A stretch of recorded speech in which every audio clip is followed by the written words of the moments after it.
अभी अभी अभी इसमें वकील साहब पता चला है कि वो जो आदमी था जो महेंद्र पांडे वो इनका रिश्तेदार भी है, पहला चीज। और दूसरा चीज में बताया गया उनकी पत्नी है और उनकी भी 2 बच्चे हैं।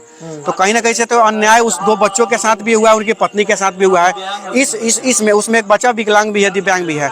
एक चीज मैं आपसे पूछना चाहता हूँ, समाज के कुछ ऐसे लोग जो कहीं ना कहीं कुछ इनके पिताजी जैसे लोग होते हैं जो मजबूरी में वहाँ से पैसा लेना, कर्ज लेना और उसके आड़ में इस तरह का घटना को अंजाम देना, ये घटना ही है और बेहद ही निंदनीय घटना है। इसका कितना भी निंदा किया कम है।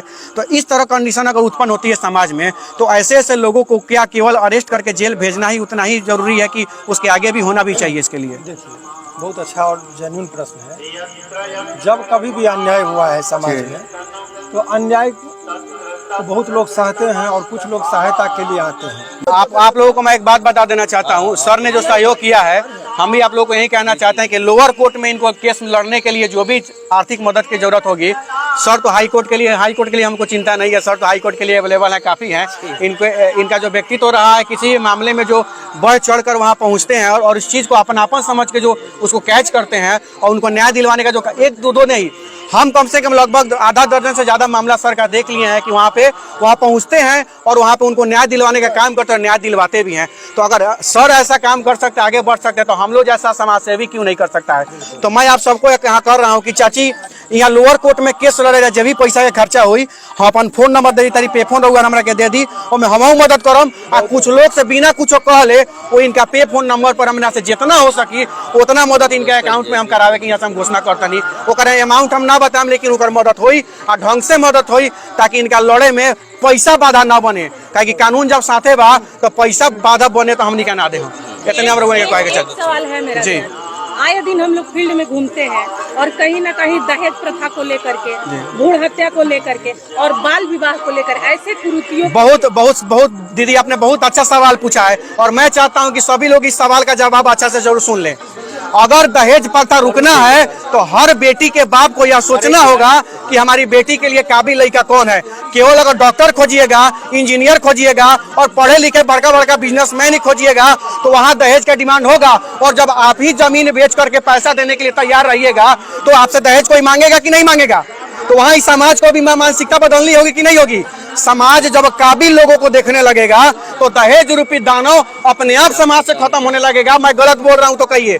तो दहेज रूपी दानव अगर खत्म करना है तो सबसे पहले अपनी मानसिकता को चेंज करना होगा। आपको आपकी बेटी के लिए सही योग्य कौन है ये गार्जियन को देखना होगा। ये नहीं देखे कि फलाना डॉक्टर है, इंजीनियर है तो 50 लाख रुपया गाड़ी तो मांगेगा, तो दीजिए जमीन बेच कर 50 लाख रुपया, दीजिए जमीन बेच के गाड़ी उनको, तो यहाँ अन्याय होगा। तो ऐसा अन्याय अगर रोकना है तो गार्जियन को जागरूक होना होगा, नहीं तो अन्याय के साथ होता रहेगा। बहुत बहुत धन्यवाद।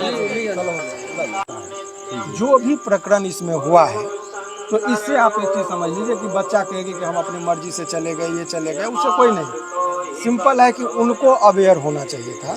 वो मेजर थे, उनकी उम्र 30-32 से ऊपर की बताई जा रही है ऑथेंटिक तौर पर। तो ऐसे परिस्थिति में, और ये बच्ची 11 साल की है, तो ऐसे परिस्थिति में उनकी दायित्व बनती थी कि हम किसी को दुर्भावना नज़र से कैसे देखें जो हमारी बेटी की उम्र की है, रिश्ता में भी भतीजी लगती है जैसा कि उनके परिजन के द्वारा बताया गया, तो फिर उसको आप अर्धांगिनी के तौर पर कैसे स्वीकार किए? आपकी नैतिकता का इतना पतन हो गया।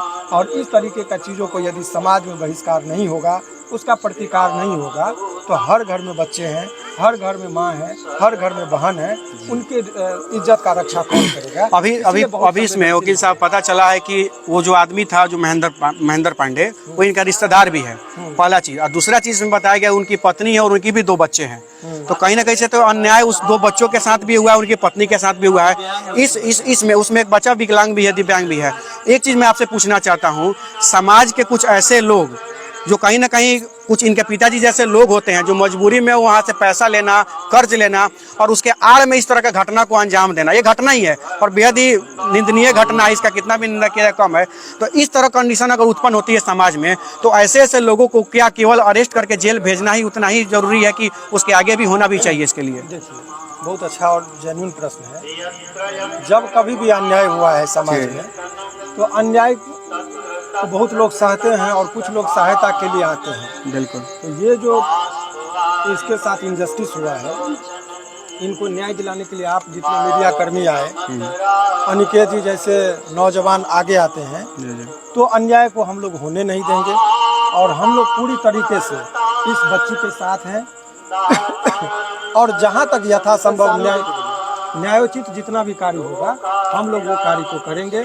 और हमारा, मैंने बार बार कहा, मैं कहीं भी जाता हूं तो निष्पक्षता से बात को रखता हूं। कुछ इनके पिताजी का जो बात और बयान में बदलाव आ रहा है वो भी कुछ अलग तरह का संकेत दे रहा था, तो मैंने अपने स्तर से तथ्यों को समझने की कोशिश किया कि आखिर क्या मामला है। तो इतना ही चीज़ समझिए कि ये लोग मैच्योर नहीं, अपने बात को उतनी परिपक्वता नहीं है बातों में कि वो क्या बोले। घटना हुई है, लेकिन हर आदमी कोई साहित्यकार नहीं है कि अपने आइडिया को एक लिखावट में उस चीज को डिफरेंसेस आ रहे हैं, उनके बयान में भी डिफरेंसेस वो विद्वता की बात होती है ना। तो इसीलिए इनके भाव को समझना होगा। इनको आंसू को देख के ये लगता है कि इनके साथ गलत हुआ है, इनको प्रताड़ित किया गया है, उस भाव के आधार पर बहुत कुछ को हम लोग को करना होगा। सर आप कानूनी सहायता तो कर ही दे रहे हैं, आप आर्थिक सहायता भी देखिए सर, आप आर्थिक सहायता देखिए आर्थिक सहायता के लिए मैं बता रहा हूँ, सर ने, आपने सुना होगा कि सर ने कहा है कि जो भी हाई कोर्ट का जो मामला होगा सर पूरी मदद करेंगे इस परिवार का। लेकिन यहाँ जो है इस परिवार मैं बता रहा हूँ, वही बता रहा हूँ। एक मिनट देखिए, आर्थिक सहायता के बारे में पीड़िता की मां से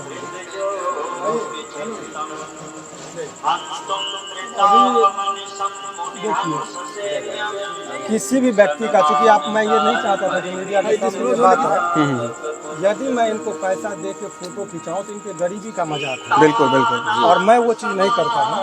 बंद कमरे में जो मुझे हुआ इनसे आर्थिक मदद आप लोग पूछ सकते हैं किया, लेकिन मुझे कैमरा में ये बताने की जरूरत नहीं है, फोटो खिंचाने के लिए मैं नहीं आया और मेरा अलग व्यू है।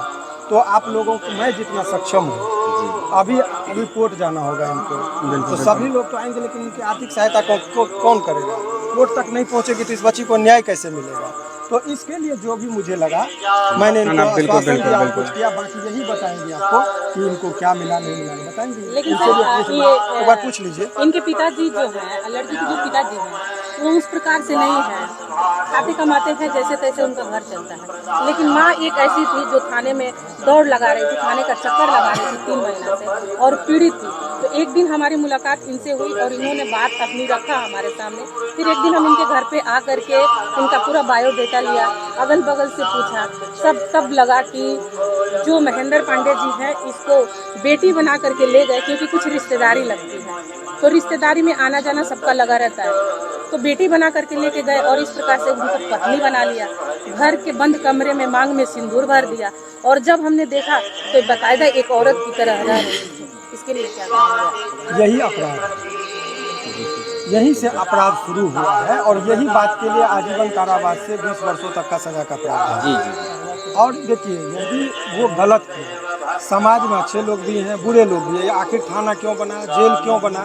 समाज का जब निर्माण हुआ तो उसमें अच्छे लोग भी आए और बुरे लोग भी, और बुरे लोगों को बोला कि समाज को तुम यदि टोकरी में ये काम है और वो सड़ जाए तो उसको अलग करते हैं। तो समाज में जो सड़े लोग होते हैं उसके लिए यहाँ जगह नहीं होता, उसके लिए जेल में जगह होता है। और इसीलिए जेल का रास्ता कैसे होगा उसके लिए, और थाना भी पहल किया।